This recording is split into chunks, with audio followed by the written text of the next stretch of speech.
200 hours, February 23, 2026. In the dangerous waters of the North Atlantic, alarms suddenly erupted across the electronic warfare system of the Russian intelligence vessel Yantar. The radar picture showed something almost impossible. 12 Arleigh Burke-class destroyers had moved into position around them. 152 American vertical launch cells were open and ready. In just 3 seconds, the situation could turn from silent shadow game to total disaster. And to understand how the Americans run everything, from naval operations and advanced systems to healthcare bills, you only need to look at how they deploy structure. In America, every major system has a process, a chain of command, and a price tag. Russia operates differently.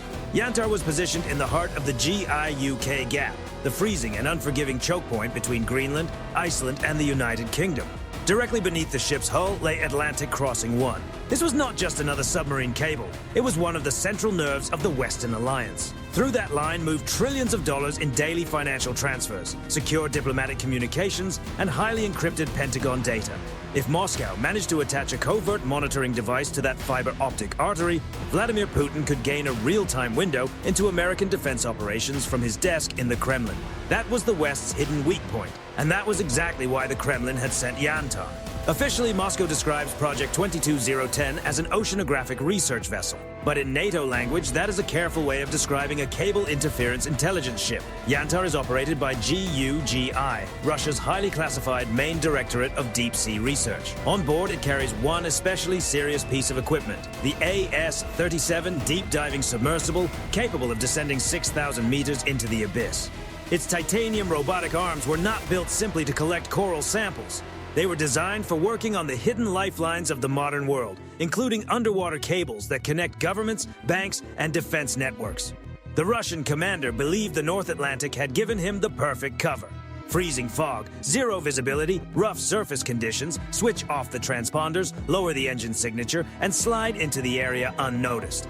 But he had badly misread the battlefield. The Americans had a third invisible layer of protection waiting deep below the surface. The snakehead, large-diameter, unmanned underwater vehicle known as the LDU-UV. This modular, reconfigurable underwater robot was built for long-endurance missions. It can operate independently using artificial intelligence to navigate the seabed, track movement, and carry specialized payloads for intelligence collection and covert disruption. That made it the perfect silent guardian for Atlantic Crossing 1, the trillion-dollar fiber optic artery lying directly beneath Yantar's hull. Down there, visibility does not matter. You do not need to see. You only need to listen. The GIUK Gap is not just a stretch of ocean. It is one of the most closely monitored acoustic environments on Earth. The United States Navy has covered the seabed with an integrated undersea surveillance network so sensitive that sonar operators in air-conditioned rooms in Virginia can detect movement from more than 100 miles away. At 0240 hours, the bridge of Yantar fell into complete chaos. The Russian captain stared at the 12 Arleigh Burke signatures on his screen. He was experienced enough to know that 11 of them were likely false images. But identifying the real one had become a dangerous guessing game. Soviet naval doctrine offered a simple response: switch radar frequencies and rely on the TK-25E passive sensors to filter out the interference. But the Russians were about to discover a major weakness in their own technology. The USS Donald Cook was not simply filling their screens with random electronic noise. The Americans were using DRFM, digital radio frequency memory, through their upgraded AN/SLQ-32V6 electronic warfare sweep. And this is where the Russian equipment began to fail on a fundamental level.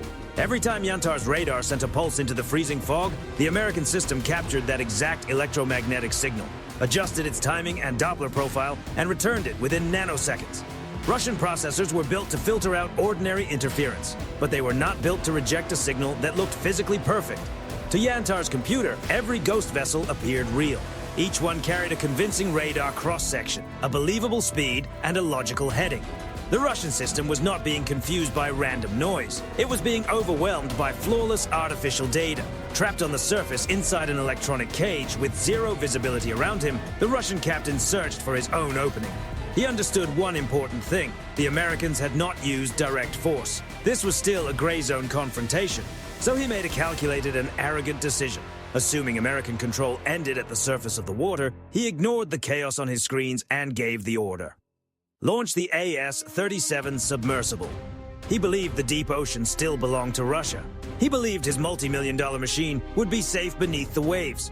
He had no idea the Americans were already waiting below. At 0225 hours, the AS-37 titanium submersible slipped into the freezing black water and began descending toward the Atlantic Crossing 1 cable. On Yantar's bridge, the Russian captain allowed himself a small smile. He thought the United States Navy's advantage stopped at the waterline. He thought his deep-sea robot was untouchable in the abyss. He was completely wrong. The United States Navy does not only control the electromagnetic spectrum, it also watches the deep.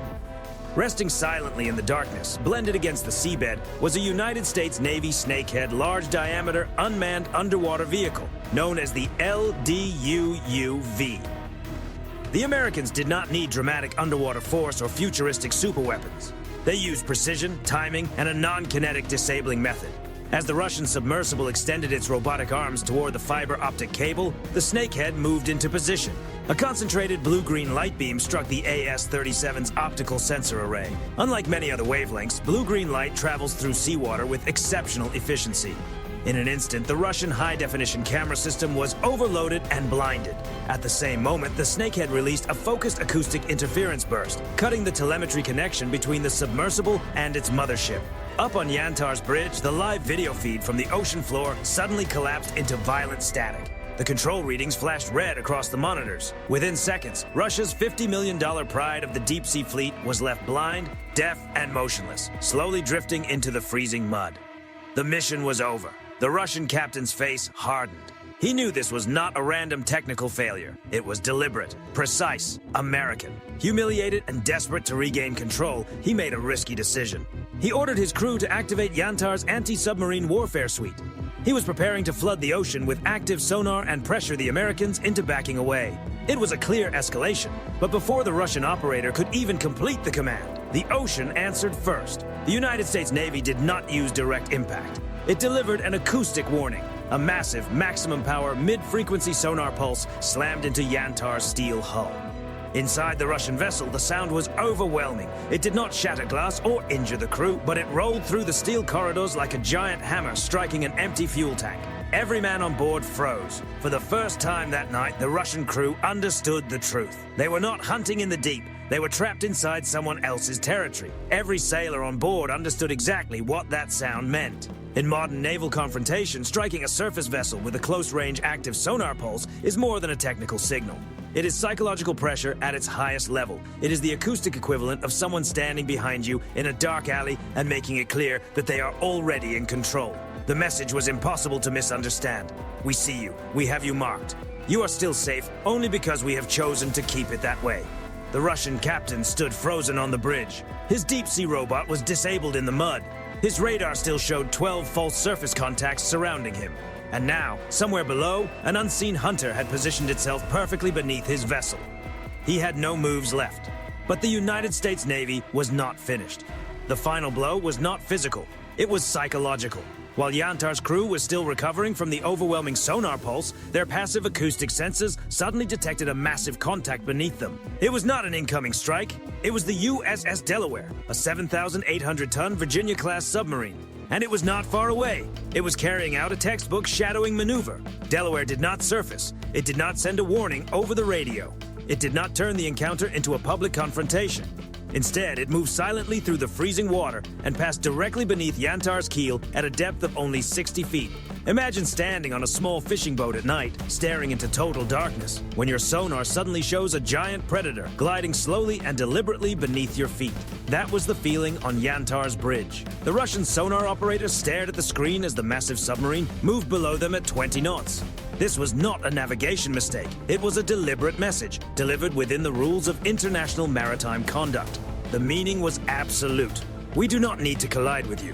We do not need to escalate. We are already here, and you are already inside our control zone. The Russian captain understood that the operation was over. Not a single direct strike had taken place, but the mission had been completely dismantled. The order was given to abandon the attempt. Yantar turned back toward Murmansk, moving slowly through the freezing fog. Behind it, deep in the ocean mud, it left a disabled $50 million submersible. On the surface, it carried something even heavier: humiliation. The United States Navy had achieved a complete operational victory.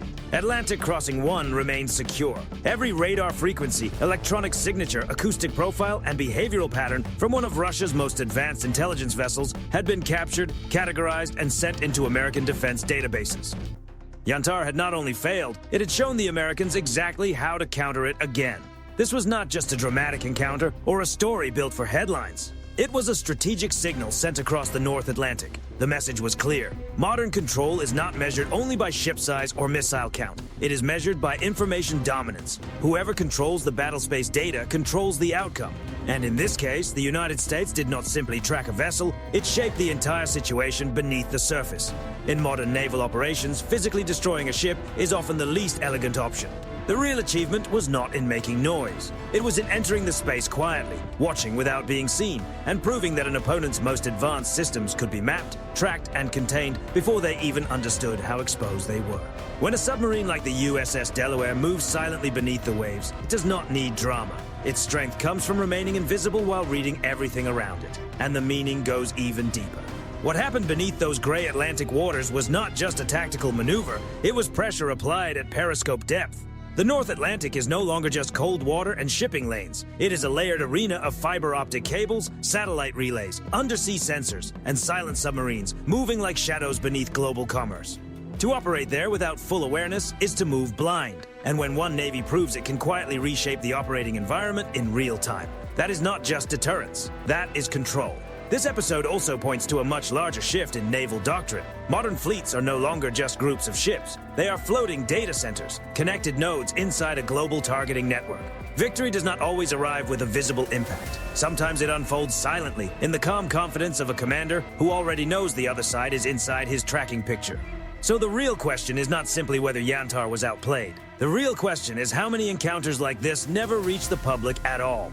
How many silent games of underwater chess are played every week across the Atlantic?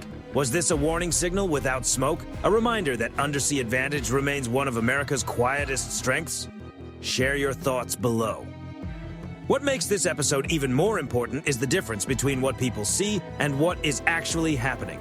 To the outside world, it may look like routine shadowing, just another cold water encounter between rival powers. But beneath that surface story is a contest of algorithms, acoustic signatures, signal fusion, and real-time decision cycles measured in milliseconds. The side that processes faster, connects the data more cleanly, and anticipates earlier can shape the entire battle space before the other side catches up.